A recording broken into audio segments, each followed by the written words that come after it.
Sağ ol.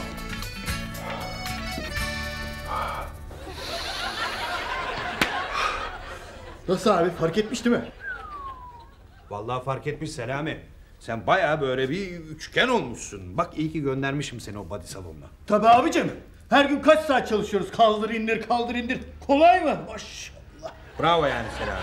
Kedi olalı ilk defa erkekçe bir iş yaptın. O dominant teyze yakında çıldıracak. Bak abi, bak. Oğlum yani yürüyüşün falan da değişti senin. Sen bayağı bir erkek oldun. Fark etti değil mi abi?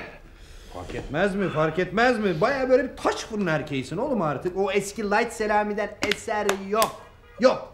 Yani kalori değerinde 3000'lerde falan dolaşıyor. Yalnız gönül duymasın abicim, çünkü body'den nefret eder. Erkeklik hakkında söylediklerimi geri alıyorum Selami. Sen hala 1 kalorilik erkeksin. Abicim biraz daha duymasın. Ben ona sonra alıştıra söylerim. Hayır, neden korkuyorsun yani? Neden söylemiyorsun, anlamıyorum. Ya şimdi gönül kası olan erkeklerden değil, beyni olan erkeklerden hoşlanır abicim. Ha. Üçgen vücutlu Light Selami. Bak bana söz verdin, söylemeyeceksin. Sakın söylemeyeceksin ha. Bu aramızda bir sır olarak kalacak abicim. Bak abi bak. Bak. Üçgen. Olay budur abi.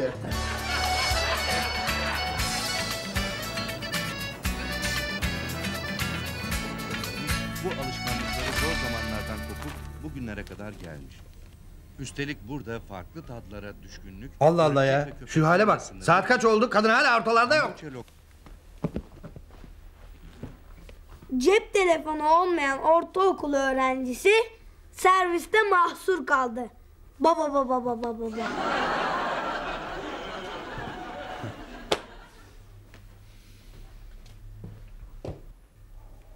Ana, cep telefonu olmayan çocuk babasını arayamadığı için sokak çetesinden dayak yedi. Bunu daha önce de söylemiştin havuç. Kafanı kullan, yaratıcı ol biraz. Başka şeyler bul. İyi de bana cep telefonunun olmaması için mantıklı bir neden söyler misin baba? Ha, mantıklı bir neden, dur. Evet, buyurun. Yaratıcı olun bakalım. Pekala. Bana bir tek durum söyle telefona ihtiyacın olan. Hadi yaratıcı ol bakalım. Seni dinliyorum. Okulda, Okulda telefon var. serviste, Serviste de telefon var. o zaman sokakta. Sokakta ankesörlü telefonlar var. Evet. O zaman bu kurallar sizin için de geçerli baba. Sen de sat telefonunu, annem de satsın. İş yerinizde var, evde var. Gittiğiniz yerlerde de ankesörlü telefonlar var. Ben babayım. Babaların telefonu olur. Ablamın da cep telefonu var. O da mı baba? Selami amca like. Çocuğu yok ama cep telefonu var. Havuç. Bak gene boyundan büyük işlere kalkışıyorsun. Zaten annen ortalarda yok. Akşam bir de seninle uğraşmayayım. Allah Allah. Saate bak. Saat kaç oldu? Kadın hala dışarılarda. Telefon açalım. Açtım. Telefonu kapalı. Bak gördün mü? Telefon olsa da fark etmiyor. Merak etme baba. Ben hep açık tutarım. Bak eve bir gelsin, çok kötü kavga var. Görür o. Lan sakın başına bir şey gelmiş olmasın.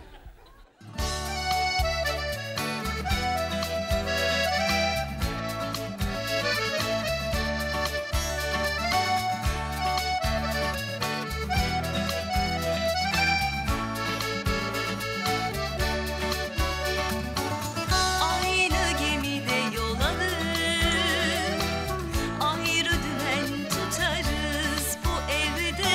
Sır dolu şu halimiz oynatır bizi.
Allah Allah. Gece yarısı oldu. Kadın hala ortalarda yok. Çıldıracağım. Oo, Meltem Bey gelmiş. Meltem Bey gelmiş. Evin reisi gelmiş. Buyurun efendim, buyurun. Yemeği hazırladım sizin için. İsterseniz bir de ılık su hazırlayayım. Ayaklarınızı yıkayayım ha? Ayaklarımı yıkamana gerek yok. Benim çalışan bir kadın olduğuma ve ara sıra işimin uzayabileceğine alış yeter. Evet baba. Ayrıca çocukların cep telefonu olacağı fikrine alışman lazım. Sen bu işe karışma Havuç. Evet, sen karışma Havuç. Git ablanı çağır, elinizi yüzünüzü yıkayın, sofraya oturacağız. Eminim hiçbir şey yememişsinizdir. Ana, hiçbir şey yememişsinizdir. Zavallı çocuklar ne yiyeceklerdi ki? Anaları yok. Ben olmazsam hiçbir şey olmaz zaten bu evde. Oğlum hadi odana, hadi. Hadi. Şuna bak. Hem suçlu hem güçlü. Hem eve geç geliyor hem de çocuklar bir şey yemedi diye kızıyor. Ana. Haluk, çalışıyordum. Çalışıyordum. Ah, çalışıyormuş. Bir kadın güneş battıktan sonra dışarıda ne iş yapar ki? Ha? Cevap ver bana. Gece bekçisi desem değilsin. Dansözlük yapıyorsun desem mümkün değil. Çünkü sağ olsun Turizm Bakanımız dansözlüğü de yasakladı. Toplantım vardı Haluk. Şirketimizin takım ruhunu bozmamak için katılmak zorundaydım. Peki bizim evdeki takım ruhu ne olacak? Kalede Haluk, geride Emre, ortada Duygu. Golcümüz nerede? Yok. O transfer olmuş.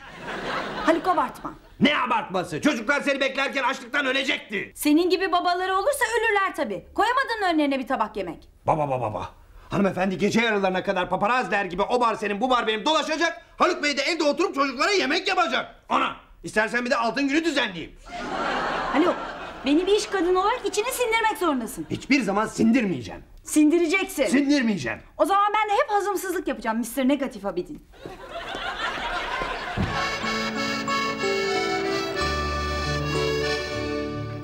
Bugün okulun önünden bir çocuk kaçırılmış.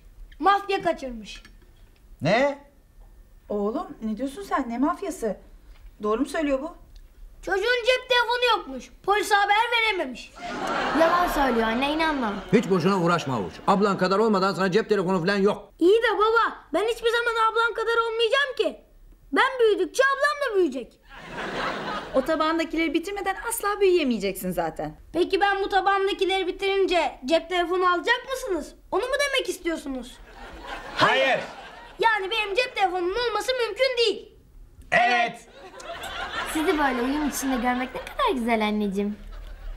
Zaten bir tek benim cep telefonu meselesinde anlaşıyorsunuz. Maşallah öbür konularda İsrail ile Filistin gibisiniz. Oğlum nereden çıkarıyorsunuz böyle şeyleri? Biz annenle her konuda gayet iyi anlaşıyoruz. Öyle değil mi? Tabii bir tanem. Keşke her çift bizim kadar mutlu olsa. Bakın anneniz gecenin bu saatine kadar dışarılarda ama ben ağzımı açıp bir tek kelime bile söylemiyorum. Baksanıza babanız benim işime saygı gösteren, toplantılara katılmak zorunda olduğum için eve geç gelmemi anlayışla karşılayan biri değil ama biz yine de gül gibi geçinip gidiyoruz. Mesela bu akşam kapıcı çöpleri almaya geldiğinde nerede bu evin kadını der gibi bakıyordu. Ama ben ona sana ne bile diyemedim. Neden? Çünkü annenizin mesleğine saygı gösterebilmek için. Babanız benim bir şirketin insan kaynakları müdürü olduğumu ve personelimle ilgilenmem gerektiğini anlamamasına rağmen bakın kaç yıldır mutlu bir şekilde hayatı paylaşıyoruz. Anneniz personeliyle ilgilenirken çocuklarla hiç ilgilenmemesine rağmen benim için dünyadaki en değerli varlık. Mutfak. Buyurun zevkle. Buyurun.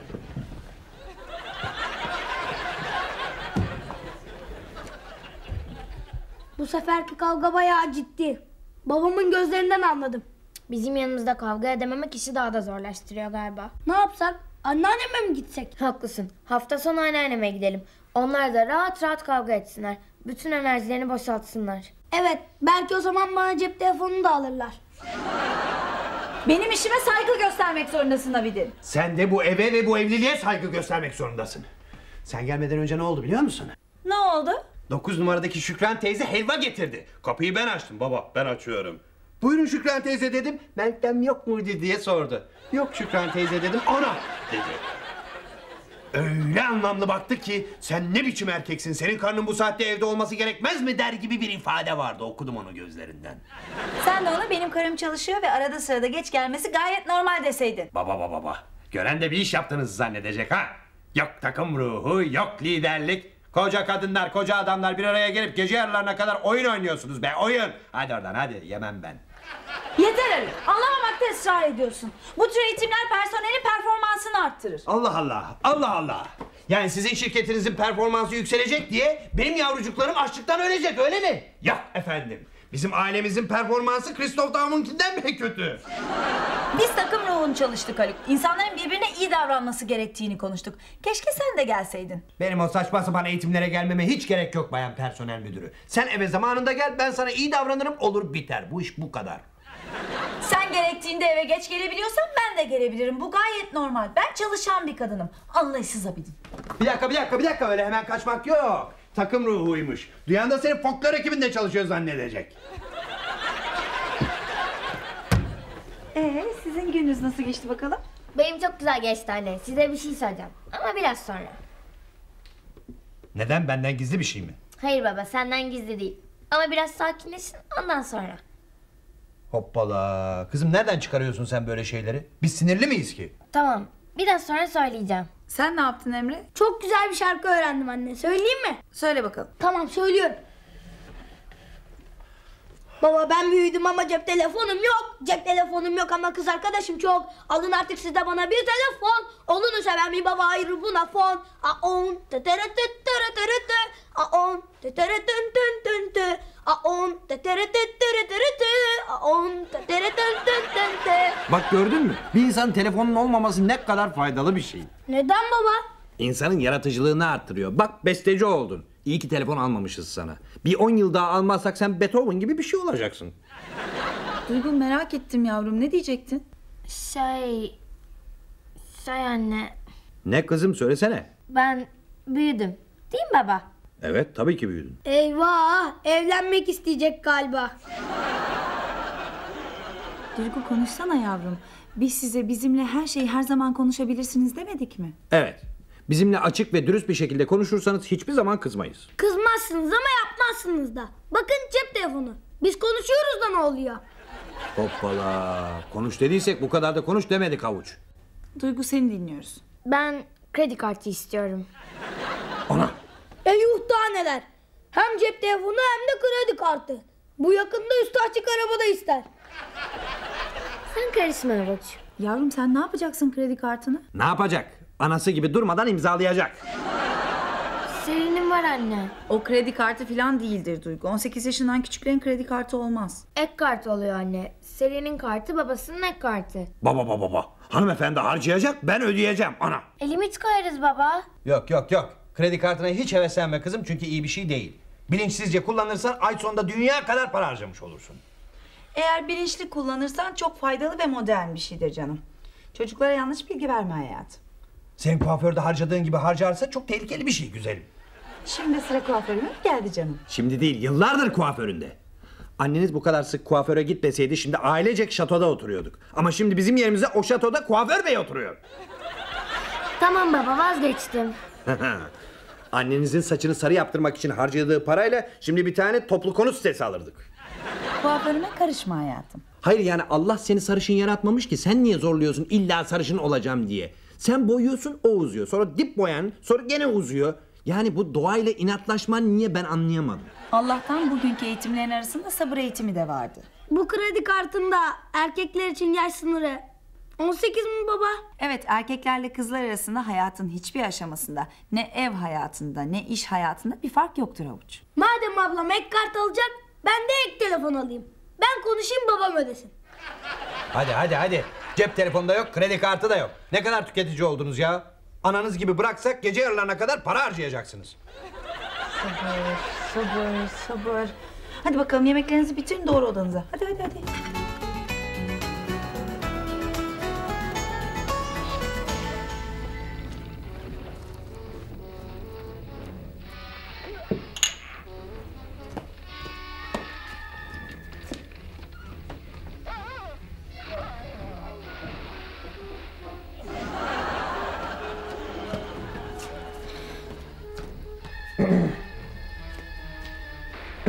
Haluk, arada bir kendini kaybediyorsun. Hani çocukların yanında tartışmayacaktık? Ben çocukların önünde falan tartışmadım. Gayet medeni konuştum. Her şeyi duydular. Boşu boşuna tartışıyoruz. Çocukların psikolojisi bozulacak. Allah. Anneleri eve geç gelince bozulmuyor ama ben konuşunca bozuluyor, öyle mi? Ana, Bu çocuklar eğer bu sene sınıfta kalırsa bu senin evi geç gelmen yüzündendir. Buraya yazıyorum. Tamam Haluk, tartışmıyoruz, bu konuyu kapat, tamam. Tartışmıyoruz zaten. Tartışacak bir konu yok ki. Bir daha eve geç gelmeyeceksin, o kadar. Bana emir veremezsin Haluk. Veririm. Bu evde benim dediğim olur. Madem beni bu kadar merak ediyorsun, arabamı al da servise götür. Her tarafından ses geliyor.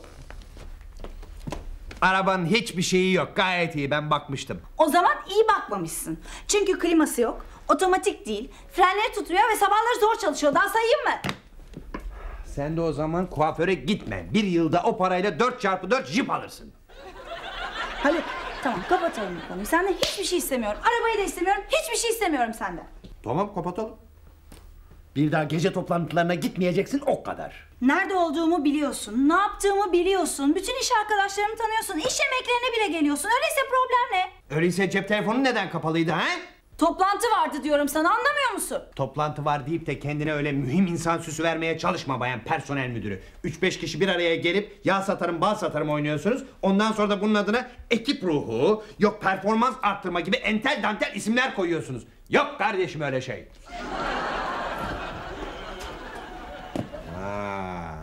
Yani yanlışsam söyleyeceksin.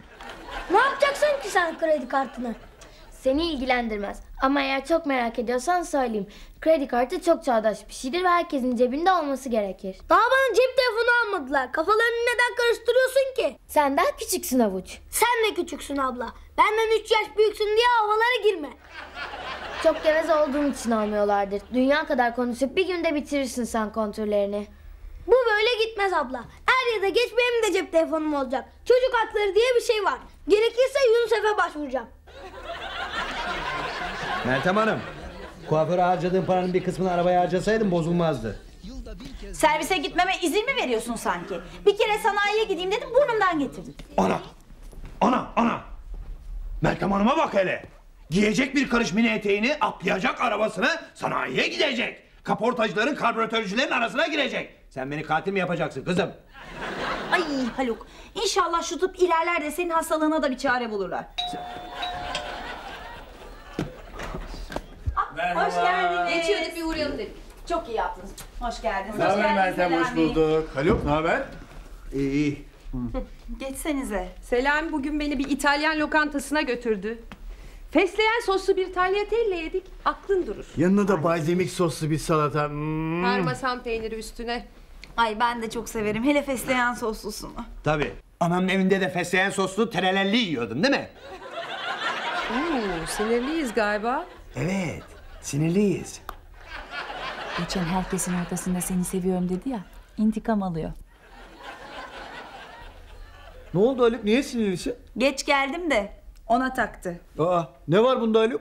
Ben haftada en az 4 gece eve geç geliyorum. Sen de erkeğim diye ortalarda dolaşıyorsun ya, ne diyeyim? Haluk, çalışan kadınların zaman zaman işlerinin uzaması çok doğal. Tıpkı sizler gibi. Hayır efendim ben anlamam. Benim karımın işi o kadar uzayamaz, tamam mı? Saçmalıyorsun Haluk. Sen bizim Yasemin işten erken çıkıyor diye kızmıyor musun? Evet, kızıyorum. O zaman niye Meltem geç geliyor diye kızıyorsun? Demokrat olmadığı için anlayamıyor tabii. Başka kadınların çalışması normal, karısınınki değil. Olmadı ama Haluk. Ay ben anlatamadım, sen anlat Selami. Haluk'cum bak, kadınların... Sen benimle gelsene bir. Ya abicim ne yapıyorsun? Sen var ya sen light erkeksin oğlum. Kepekli erkeksin. 1 kalorilik erkeksin. Ya Haluk yapma. Oğlum sen boşuna mı veriyorsun o kadar parayı body'ye ha? Bu ne hali oğlum? Erkek ol biraz. Kaldır omuzlarını. Çık kanını içeri. Şöyle. Erkek adam sert olur. Erkek adam taviz vermez. Erkek adam karısının eve geç gelmesine seyirci kalmaz. Saçmalama Haluk, ne var bunda? Bana bak. Eğer içeri gidip benim istediğim gibi konuşmazsan Gönül'e body'ye gittiğini söylerim. Gönül. Tamam. Sakın ha. Saçmalama abicim, sakın söyleme ya. Şimdi cevap ver bakalım. Kadın eve geç kalır mı, kalmaz mı? Kalmaz. Tabii kalmaz. Kaldır omuzlarını. Dik dur. İleri bak. Şöyle üçgen ol bakayım. Erkek ol. Boşuna mı gönderdik oğlum biz seni o body salonuna? Vurdu mu indireceksin. Tabii. Tamam abicim, tamam. Tabii ki tamam.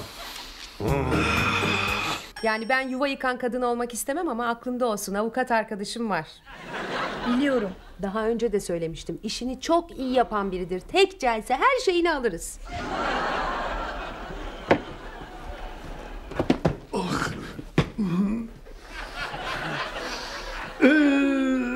Evet, ne diyorduk? Kadınların iş hayatından bahsediyorduk. Onların da eve geç gelmelerinin çok normal bir şey olduğunu söylüyorduk. Evet ama o kadar da çok olmamalı. Değil mi Haluk? Nasıl yani? Yani demek istiyorum ki o saatte etraf serseri dolu. Kadınlar gece vakti evlerinde olsa daha iyi olur. Onu demek istiyorum. Selami, senin omuzlarında bir şey mi var? Yok hayatım. Ha, yani öyle kaslı kaslı böyle iğrenç body yapan adamlar gibi. Erkek dediğin biraz kaslı olur Gönül. Yani üçgen. Azıcık. Tabii. Erkek dediğin kaslı olur. Kadın dediğinde erkenden evde olur. Bu konudan çok fena sıkıldım. Lütfen kapatalım. Bence de kapatalım ve bu konuyu özel olarak evde açalım Selami. Açalım hayatım, açalım. Ay Selami, Allah aşkına öyle durma, sinirimi bozuyorsun.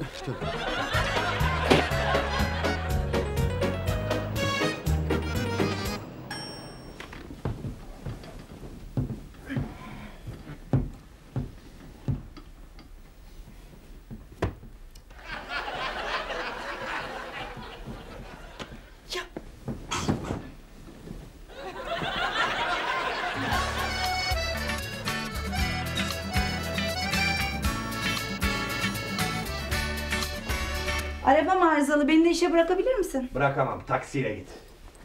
Giderim. Onlar senden çok daha kibar insanlar zaten. Hasbinallah ya.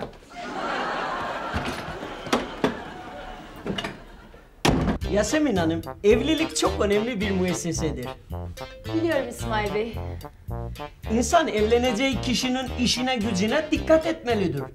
Şirketi var mıdır, parası var mıdır, evi barkı var mıdır? Anlıyorum. Mesela soğan yiyor mu? Modadan anlıyor mu? Fashion TV seyrediyor mu? Ağız spreyi kullanıyor mu? Evleneceksin de. Öyle ağzı kokan erkekle evlenilir mi? Teşekkür ederim İsmail Bey. Evleneceğim kişide bu özellikleri mutlaka ararım. O kadar arama canım. Bazı bakarsın aradığın şey tam burnunun dibinde duruyor. Ben body'yi bırakıyorum abicim. Saçma sapan konuşma oğlum. Body bırakılır mı? Sarkarsın. Akşam Gönül az kaldı anlıyordu ya. Taviz vermeyeceksin. Light erkekliğin anlamı yok. Ben halimden memnunum abicim. Sen halinden memnun olabilirsin Selami. Ama ben senin halinden memnun değilim. Çünkü sen kötü örnek oluyorsun. Kadınlar sana bakıp benim gibi erkeklere kızıyor. Seni sertleştirmek erkeklik tarihinin en önemli görevi. Uşaklar, ben bu Engin denen adamı kesin ortadan kaldıracağım. Bu kızın hakkı halı onda ya. Yapmayın İsmail Bey. Hapislerde çürürsünüz vallahi. Merak etme de çağdaş yöntemler kullanacağım. Öyle mi? Ne yapacaksınız? Gidip bilgisayarına virüs bulaştıracağım da. Nasıl yani? Gidip bilgisayarının yanında hapşıracağım da.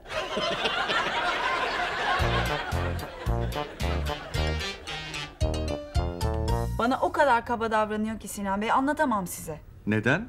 Yani hangi nedenlerle? Fark etmiyor. O bir neden buluyor. Ama en büyük neden çalışmam. Yani işim. Eşleri çalışan erkekler bu duruma alışmakta güçlük çekerler Meltem Hanım. Bu çok normaldir. İyi ama ben yıllardır çalışıyorum. Yeni başlamadım ki işe. Eşleri çalışan erkekler kendilerini dışlanmış ve öncelikli olmadıklarını hissederler. Çünkü onlar kendilerini dünyanın merkezinde sanırlar. Öyle büyümüşlerdir. Çok önemlidirler. Bu kadar önemli bir insan akşam eve geldiğinde karşısında kendisini bekleyen birisini görmeyince sinirleniyor tabii. Ama biz dünyaya onları kendilerini iyi hissettirmek için gelmedik ki. Bu geleneksel aile reisliği kavramı ile ilgili bir şey. Gücün elinden gitmesi. Çalışan kadının hem toplumda hem de ailede statüsü değişiyor. Erkekler de bunu kabullenemiyor. Bu kadar basit. Peki ne yapacağız? Direneceksiniz. Kadınlar bu sancılı günleri aşacak. Merak etmeyin.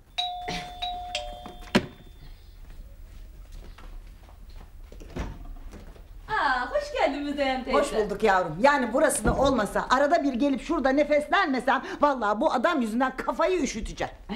Ne oldu? Açtı mı bakkalı Kemal amca? Sadece bakkal açsa iyi, işe beni de bulaştırıyor hayatım. Neymiş o efendim? Bakkalda satmak üzere yemek yapacakmışım. Nasıl yani? Ne bileyim, meze satacakmış. Kadın budu köfte, zeytinyağlı dolma. Hiç bakkalda öyle şeyler satılır mı? Ay ne dediğini biliyor mu? Emeklilik iyice vurdu başına. Kaçtım geldim. Vallahi duramıyorum artık o evde. O zaman lokanta açsaydı bari. Aman sakın yanında söyleme. Kim ne dese onu yapıyor zaten. Allah'ım nereden emekli oldu bu adam? İlahi Müzeyyen teyze. Sen kaç yıldır Kemal amcanın emekliliği için dualar etmiyor muydun? Ay ne bileyim kızım ben böyle olacağını. Ne zor şeymiş şu emeklilik. Bunca yıl bu dairedekiler nasıl dayandı bu adama anlamıyorum valla. Var ya, bu gece de eve geç gelsin. Bak sana söylüyorum, acayip kötü kavga çıkacak. Aha, buraya yazıyorum. Ben de çıkartacağım abicim. Ha? Ne öyle? Karı kısmı sokaklarda ne işi var abicim? Kadının yeri evidir. Çoluk çocuk sahibi bir kadın otursun evde çocuklarıyla ilgilensin. Sanki eve ben bakamıyorum. Niye çalışıyor ki? Doğru söylüyorsun abi. İzin vermemek lazım abicim. Buyurun istediğiniz dosya. Mesela sen niye çalışıyorsun ha? Niye evlenmiyorsun? Niye evinde oturmuyorsun? Aa, ne diyorsunuz Haluk Bey, anlamadım. Şart mı çalışman? Elinin hamuruyla erkek işine karışman şart mı? Cevap ver bana. Neden? Neden yani? Ne işin var burada? Git çocuk doğur. Kadının yeri evidir. Çok kötüsünüz Haluk Bey. Siz de Selam Bey.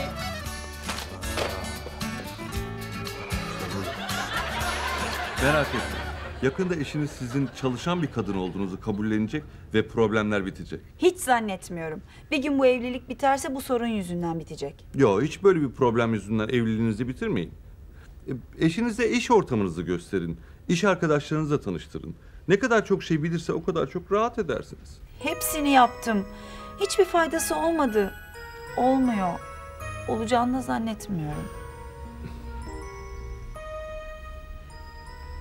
Ben müsaadenizi isteyeyim. Kendimi pek iyi hissetmiyorum. Tabii. Biraz da midem bulanıyor. Hoşça kalın. Geçmiş olsun. Görüşmek üzere. Görüşmek üzere.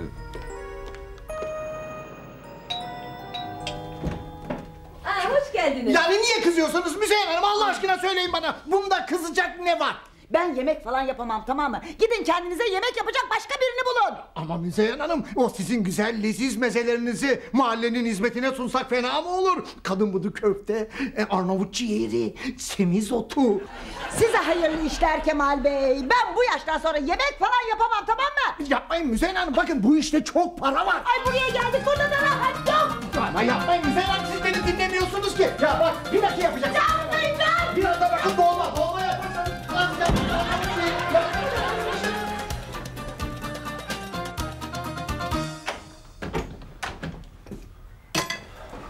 Hoş geldiniz Haluk Bey. Hoş bulduk. Çocuklar geldi mi? Geldiler Haluk Bey. Meltem Hanım geldi mi? O daha gelmedi. Gelmez tabii. Ben çıkayım artık. Hayır. Gel buraya, gel buraya. Bundan sonra Meltem gelmeden çıkmayacaksın. Çocuklar açlıktan ölecek. Ben yemekleri hazırlayayım, ondan sonra çıkayım bari.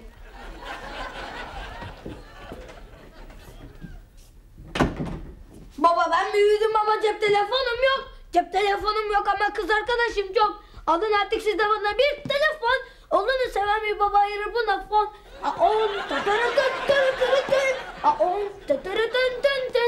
Emre doğru odana.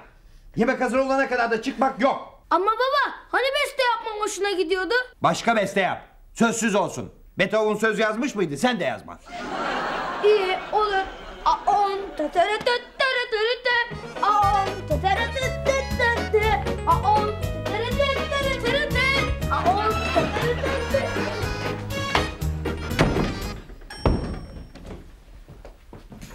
Bakıyorum isteyince erken de gelinebiliyormuş.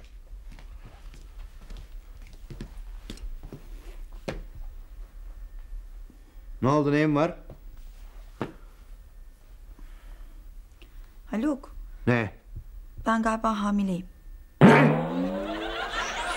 Çocuklar duymasın. Sen doğru mu söylüyorsun? Haluk emin değilim. Sus, çocuklar duymasın.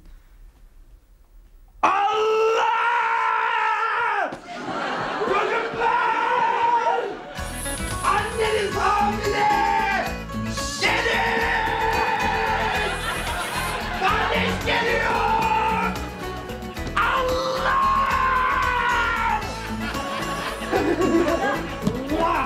Ey yavrum be! Kardeş geliyor oğlum! Kardeş geliyor!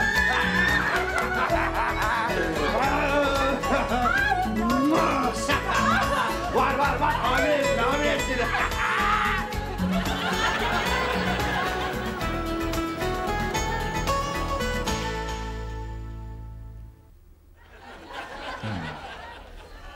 Çocuklar, anneniz hamile. Bundan sonra herkes ona göre davranacak. Ev işlerini ben hallederim anneciğim, merak etme. Ben de alışverişe çıkarım ama bir tane cep telefonu lazım. Ne alakası var? Ya marketteyken annemin aklına bir şey gelirse? Merak etme, ben listeyi tam yazar veririm sana. Olmaz kızım, sen mutlaka bir şeyi unutursun. Tamam kesin kavga etmeyin. Bundan sonra annenizin yanında kavga etmek de yok. Mutfak. Peki güzelim.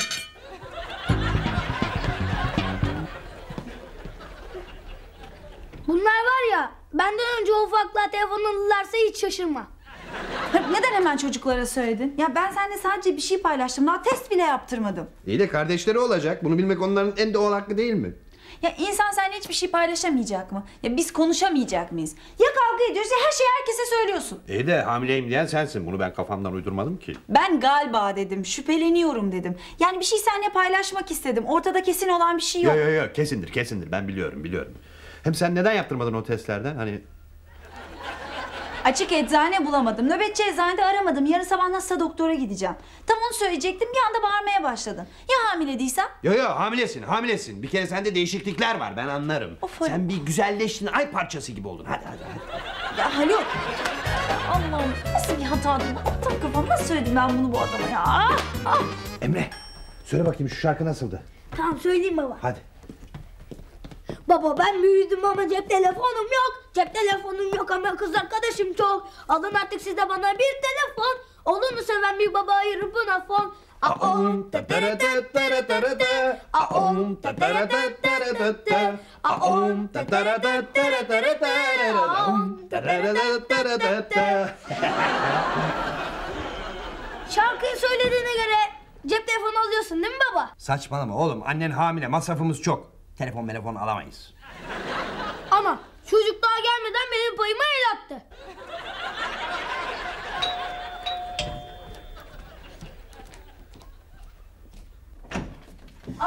Hoş geldiniz. Hoş bulduk yavrum. Hoş geldiniz. Bulduk. Ay kızım duyduk hemen geldik. Allah hayırlı evlat versin kızım. Bana bak damat. Tebrikler. Sağ olun babacığım, sağ olun. Siz nereden duydunuz anne? Haluk aradı. Tabii ben aradım. Ben aradım. Nasıl yaparsın böyle bir şey? Herkes duysun istedim, herkes bilsin. Ay bunlar büyümüştü zaten. Şöyle güzel bir bebek sevelim. Anneannem bizi unuttu bile. Dedeciğim, insan torununun şerefine birer dondurma getirmez mi? Dondurma mı? Karpuz kabuğu denize düştü mü?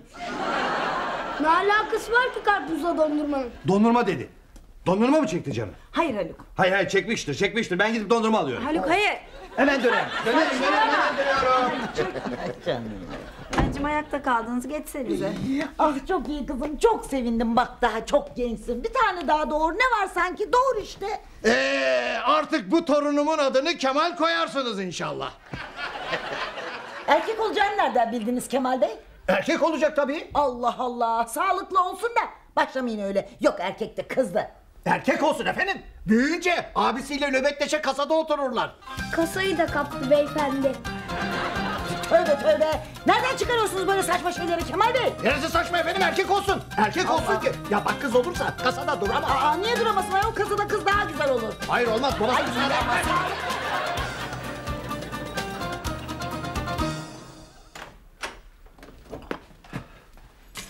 Evet. Al güzelim, dondurman geldi. Al. Haluk, Heh. sen iyice saçmalıyorsun hayatım. Olur mu güzelim, saçmalamıyorum, dondurma hadi. Keşke biraz da çilek alsaydın baba. Emre. Çilek mi istiyorsun? Ay hayır Haluk. Sen yokken söyledi baba. Annemin canı çok çilek istemiş. Ben sana çilek alıp geliyorum. Haluk hiçbir şey istemiyorum ben. Ya istemiyorum dedim. Geliyorum dedim hemen. Ya şşş. Şimdi bir şey daha söylersen çok fena olacak. Anne ben bu hamilelik olayını çok sevdim ya. Fırsatçı avuç. O zaman gelince yemezsin. Çık güzelim çık, ortaya çık. Aşktan saklanmak ne demek? Mutluluğun formülü çok açık. Bir sen, bir ben, bir de bebek. Gel yavrum, gel. Yorulma sen, yat bakayım, yat. Hadi, Tamam, konuşma, yat bakayım, tamam, hadi. Hadi tamam. Haluk konuşmamız lazım. Konuşma güzelim, yorma kendini, biliyorsun. İlk 3 ay çok zordur. Bak şu an gerçekten hamile olup olmadığımı bilmiyorum. Ama bu saatten sonra ben çocuk falan doğuramam, tamam mı? Benden geçti. Ben sana yardım ederim. Ben onun altını değiştiririm, uyuturum, ayağımda sallarım böyle vudu vudu vudu vudu derim ona. Alo, işim, kariyerim hiçbiri buna müsait değil. Bırakırsın. Bırakmak mı? Dünyada olmaz. Çocuk büyüyene kadar canım. Ara verirsen bir daha işe almazlar beni. Zaten işsizlik var. Daha iyi. Çalışmazsın. Rahat rahat büyütürsün. Haluk, ben böyle bir şey dünyada kabul etmem. Hadi stres yapma, yat uyu güzelim, hadi. Hadi bebeğim, hadi canım, hadi güzelim. Canım benim, hadi. Hadi.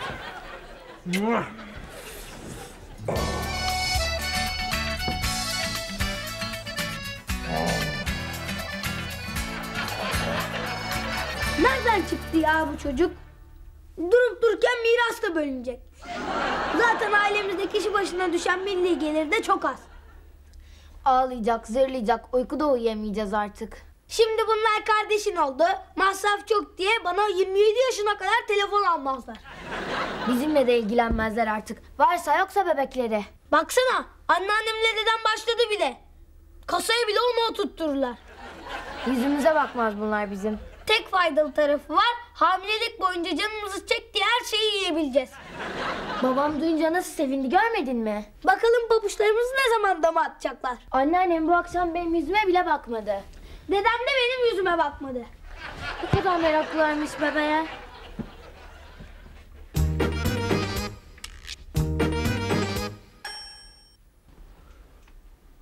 Yastığını düzelteyim mi? Yok, iyiyim ben Haluk, sağ ol. Ha iyi, peki. Bak, gece su filan istersen sen sakın kalkıp alma, tamam mı? Beni bir dürt, ben gider alırım sana. Ne oldu sana? Dün hiç böyle davranmıyordun, neler yapıyordun? Canım, dün gece herhalde biraz sinirliydim. Yoksa ben sana hiç kötü davranır mıyım? Sen bence bana değil, çocuğuna iyi davranıyorsun. Sen yat, şimdi hassas olursun. Hani hamilesin ya, o bakımdan diyorum. Ona bir şey olacak diye korkuyorsun. Saçmalama, ben seni düşünüyorum. Bana da iyi davran Haluk, bana da. Sadece hamileyken değil, her zaman. Ben sana her zaman iyi davranacağım, söz. Vallahi. Hadi. Hadi. Hadi. Hadi.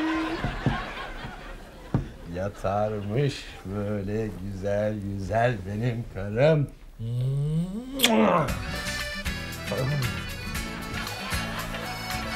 Kız olursa inşallah benim çektiklerimi çekmez.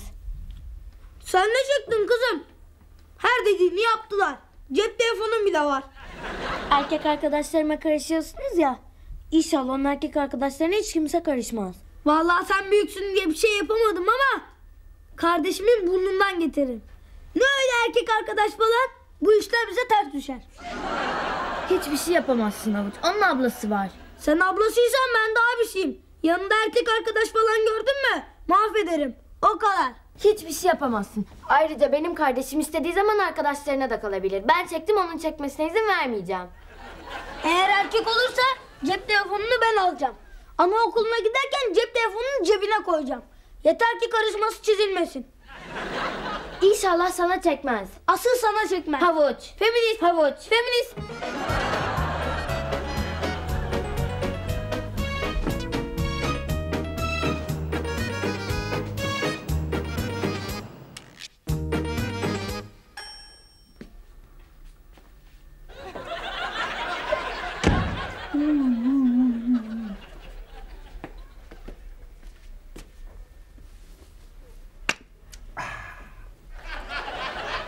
Hoşça pisinler, pisti pisinler, pisinler. Haluk, bu ne? Bu dünyanın en güzel annesine kahvaltı. Ay, saçmalama, ben işe geç kalırım. Yok merak etme, ben seni bırakırım, merak etme. Bak 3 tane yumurta haşladım. Bu 2 dakika, bu 3 dakika, bu da 5 dakika. Ama istersen sana omlet de yapabilirim. Bak portakal suyu da sıktım. Ha? Haluk, bana böyle davranacağını bilsem ömrümün tamamını hamile geçirirdim valla. Vallahi bana uyar. Ya ne yapacaksın ki o kadar çocuğu? Biri cep telefonu ister, biri kredi kartı ister. Hiç bitmez ki bunların derdi. Canım niye öyle diyorsun ki? Almayız olur biter. Bak Havuca cep telefonsuz ne güzel paşa paşa yaşayıp gidiyor. Hadi bakalım sen kahvaltını et. Hadi. Hadi canım hadi. Aom tütürütütürütütü. Aom tütürütütürütütü. Baba ben büyüdüm ama cep telefonum yok. Cep telefonum yok ama kız arkadaşım çok. Alın Yeter artık kes şunu hadi çıkıyoruz. Şuna bak ya şimdiden unuttular bizi. Saçmalama annem hamile bırak uyusun biraz. Tamam annem hamile ama babama ne oluyor? Babam da mı hamilelik boyunca uyuyacak? Hadi gevezelik yapma da çıkalım geç kalacağız. Dur son bir atak yapıyorum. Dünyayı değiştiren işte bu teknoloji. Hey milletler raketlerin aklındadır hepsi. O evde bir tane Haluk var ya işte o benim. Oğluma telefon almazsam olurum abidin. Aom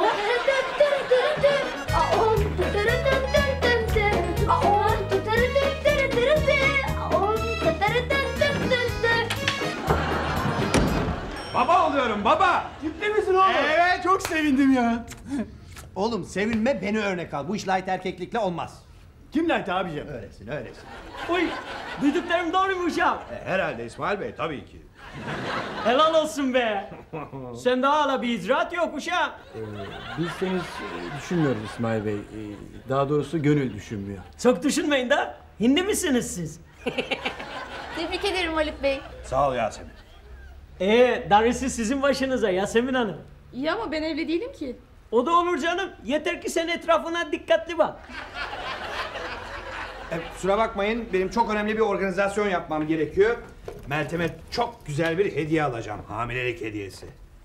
Yüzük mü alıyorsun? Hayır daha değerli bir şey. Hamile olduğumu öğrendiği andan itibaren nasıl değişti anlatamam.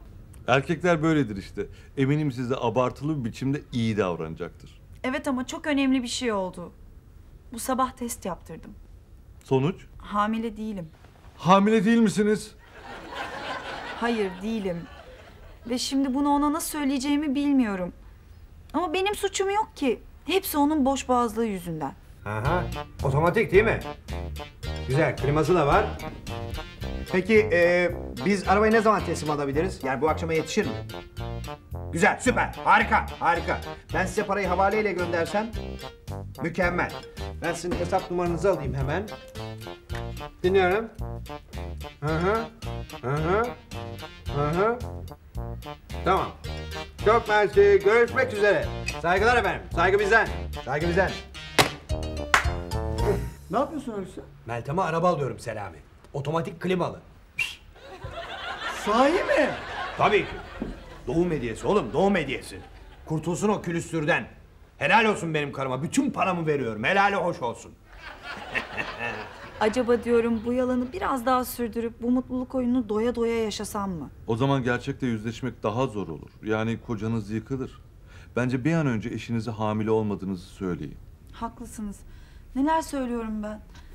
Ben en iyisi bir an önce eve gidip onlara hamile olmadığımı söyleyeyim. Teşekkür ederim.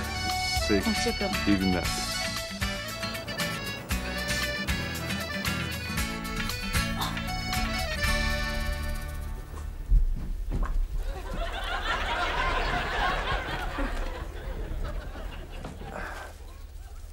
Evet. Taktınız mı? Baba sen daha bu çocuğu doğmadan şımartmıyor musun? Evet baba biz doğmadan böyle şeyler yaptığını hiç zannetmiyorum. Kızım ben annenizin her hamileliğinde böyle yaptım. Evet. Meltem Hanım'ın en sevdiği yemekleri yaptım Haluk Bey. Güzel güzel. Bu akşam yeni bebeğin şerefine şampanya patlatacağız. Bak baba benden önce ona cep telefonu alırsan fena olur. Eminim ona doğru doğmaz kredi kartı da alırsınız. Oğlum siz doğmamış bir çocuğu mu kıskanıyorsunuz? Yok canım niye kıskanalım ki? Ayrıca o çişini bile söyleyemez. Annemdir aç. Hoş geldiniz. Hoş bulduk. Merhaba anneciğim. Merhaba damat dolma yaptım. Oo, Başka güzel. türlü et yemez o. Doğru protein alması lazım. Ben de yarın gideyim şöyle tam yağlı bir beyaz peynir alayım da yesin bari Tamam. değil mi? Ay, Gül yardım et bana kızım hadi. Tamam gelmek üzeredir. Emre ışıkları söndür hadi. Tamam baba Hadi. söndürüyorum. Hadi hazır ol. Ne kıymetli bebekmiş ya. Gel.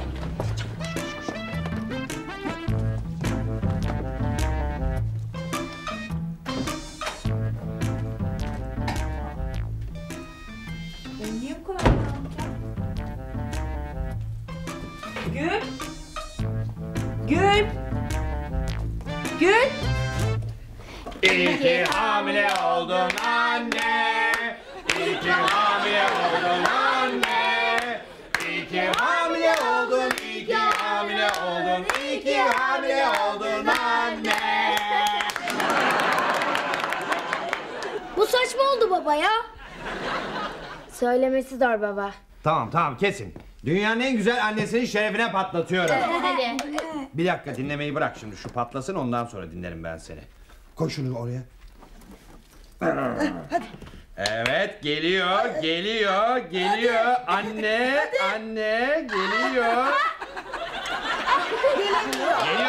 Geliyor. Hop. Bir dinle beni. Dur, Bir şey tamam, söyleyeceğim. bir dakika, sonra söylersin. Hadi gel şöyle. Gel buraya, gel yanıma. Hadi Gül. Hadi gülün. Ay durun. Bir tane daha çekeyim, bir tane daha. Hadi anneanne. Gülümseyin. Hadi bakalım. Şimdi doğru sofraya. Hadi. Ya bir dinlesene. Hadi al şunu tokuştur. Evet. Hadi. Ben aç değilim. Ay ne demek aç değilim canım. Sen can taşıyorsun kızım, can. Ya bir dakika dinler misiniz beni? Bir şey söyleyeceğim. Bir dinleyin beni. Teyzem de pekmez göndermiş köyden. Çok iyi gelirmiş. Gel dolma yaptım, dolma. Anne bir dinler misin beni lütfen? Ben bakarım. Hoş geldin dedeciğim. Hoş bulduk yavrum, nerede benim kızım? Hadi yavrum gidiyoruz. Nereye gidiyoruz baba? Ay şaşırdın galiba, nereye götürüyorsun kızı? Spora. Hamilelikte spor yapmak lazım. Ben bugün gazetede okudum, yürü. Durun Kemal Bey amca, daha kızcağız bir lokma bir şey yemedi. Güzel. Aç karnına spor yapılır zaten. Hadi yavrum. Babacığım. Hadi bakalım. Herkes sofraya. Bir dinlesene. Bir şey söyleyeceğim. Gel sen. Gel. Gel canım. Hadi otur sen. Bir şeyler yiyelim. Hadi konuşma ya. Hadi. Anneciğim sana kütüphaneden kitap aldım. Protein alman gerekiyormuş bol bol. Burada öyle yazıyor. Aferin kızım. Sevdin mi anne? Bak kızım bir dinleseniz beni. Ben de internetten bebek bakımıyla ilgili bilgiler indirdim. Oku da çocuk benim gibi cep telefonsuz büyümesin. Otur şöyle. Cep telefonum. Para bak benim isim yok. Para Bir dinler misiniz beni? Ya bir dinleyin. Tamammışız da. Bakın bugün ben... Ay kim geldi acaba?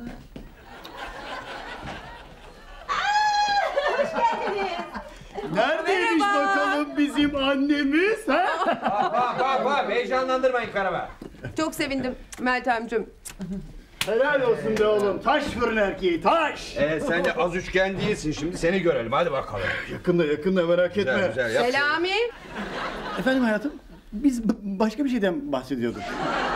Ay durun. Ben bir fotoğraf daha çekeyim. Olur mu Müzeyyen Hanım böyle? 2'de 1'de fotoğraf çekilmez ki canım. Gül sen benimle biraz gelsene mutfağa. Gel. Kızım ne bu iki çocuğun üstüne bir çocuk daha ya? Doğum kontrolü denen bir şey var ayol. Gönül ben hamile falan değilim. Ne? Evet değilim.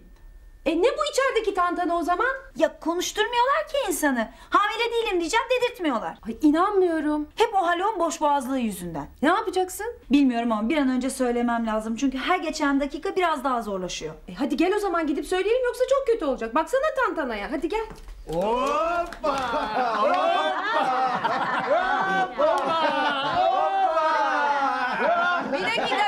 Bir dakika. Meltem size bir şey söylemek istiyor. Yo sen bir şey söyleme. Yani şimdi söyleme. Sen bir şeyler ye. Bakın bugün ben... Ay, Dur boş ver ya. Sen bir şeyler ye. Gel. Merhaba, hoş geldin. Merhaba. Tebrik ederim Meltem. Çok sevindim. Engin sen de mi? Şirketteki tüm arkadaşlar kutlamamı istedi. Ay onlar da mı biliyor? Aslında bilmiyorlardı ama Haluk Bey herkesi tek tek aramış. İnanmıyorum. Darısı light erkeklerin de başına. Haluk. Kalk kızım. İnşallah ben de bir gün sizler gibi yuva kurarım. Sizlere gerçekten imreniyorum. Ama senin çocuğun olduğunda ona cep telefonu almayı unutma, tamam mı Engin abi? Sen çok konuşma Avuç. Bence senin çocuğun olmaz abici. İyi de neden? O kadar uzun yaşayacağını sanmıyorum da ondan. Bugün İsmail Bey seninle ilgili planlar yapıyordu. Ya ben de tam o konuyu konuşmak istiyordum. Olayların benimle hiçbir alakası yok. Ben sadece... Beni dinler misiniz? Koş.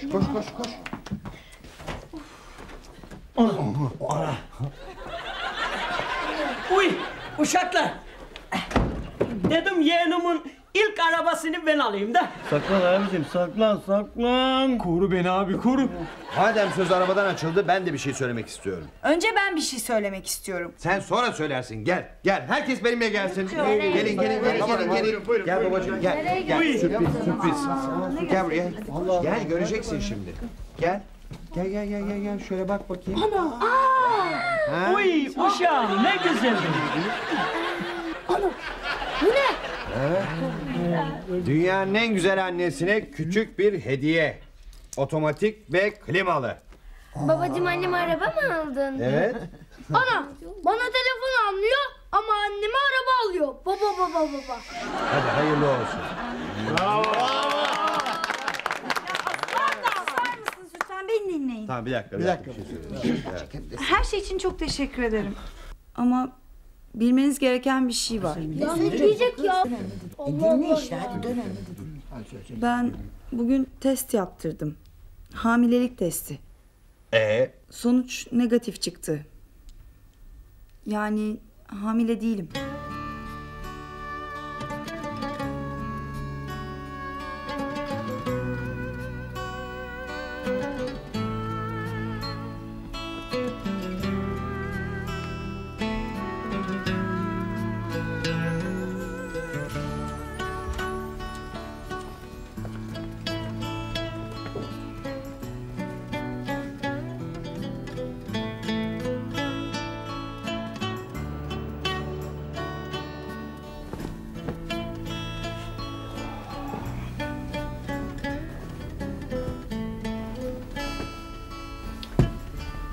Çok özür dilerim. Söylemeye çalıştım ama söyletmediniz.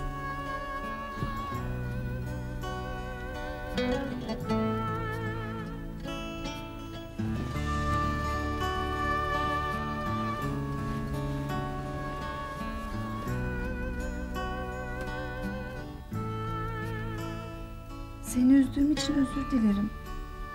Böyle olmasını istememiştim.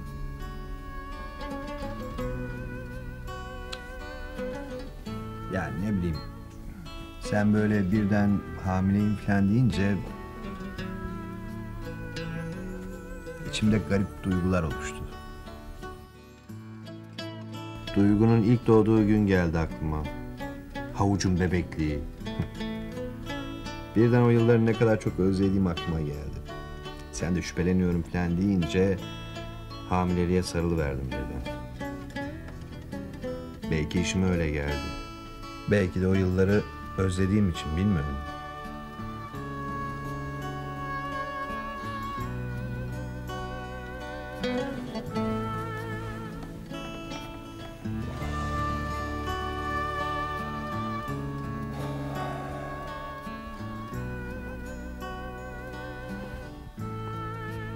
Karıcığım,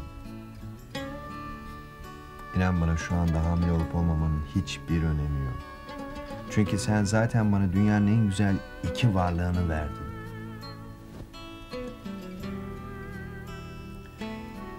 Kızma bana, olur mu?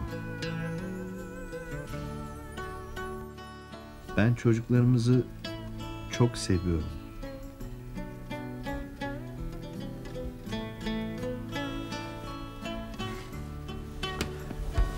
Seni de seviyorum. Hem de çok.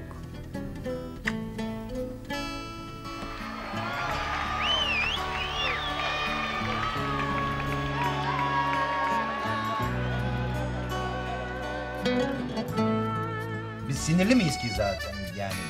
Sen beni karıştırdın. Annenizin saçını sarı yaptırmak için harcadığı para böyle. Annenizin saçını... Madem beni bu kadar merak ediyorsun, al da şu arabamı servise götür. Her tarafı nasıl ki? Yok öyle şey. Benim ailemde olmaz. O kadar. Yürü gel hadi. Yürü. Elinin hamuruyla erkek işine şey yapar da.